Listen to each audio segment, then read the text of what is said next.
Hi friends, welcome to our channel. ఈరోజు మన ఛానల్లో వంకాయ పచ్చడి ఎలా చేసుకోవాలో చూద్దాము.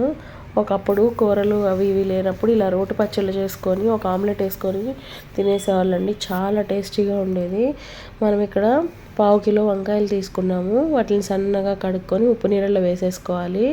ఒక 15 నుంచి 18 వరకు పచ్చిమిర్చి వేపుకోవాలండి. వేగిన తర్వాత ఒక స్పూను ధనియాలు, ఒక స్పూను శనగపప్పు, ఒక సగం స్పూను జీలకర్ర వేపేసుకొని పక్కన పెట్టుకోవాలి. తర్వాత అదే ప్యాన్లో మనం ఆయిల్ వేసుకొని ఉప్పు నీళ్ళల్లో వేసుకున్న సన్నగా కట్ చేసుకున్న వంకాయలు కూడా మగ్గించుకోవాలి. అది ఉడికిందని ఎలా తెలుస్తుందంటే ఒకసారి మనం చెక్ చేసుకోవాలండి స్పూన్తో.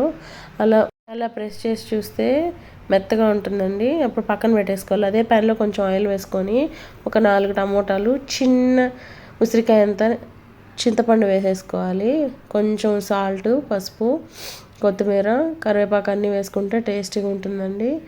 వేసేసుకొని ఒక 5 మినిట్స్ అలా మగ్గబెట్టేసుకోవాలి. ఈ లోపల ముందుగా మనం ఫ్రై చేసుకున్న పచ్చిమిర్చి అవన్నీ మిక్సీకి వేసుకోవాలి. కొంచెం ఎల్లిపాయ వేసుకొని ఒక పల్స్ పట్టిన తర్వాత ఇప్పుడు వంకాయలు కూడా మనం అందులో వేసేసుకొని మిక్సీ పెట్టుకోవాలి.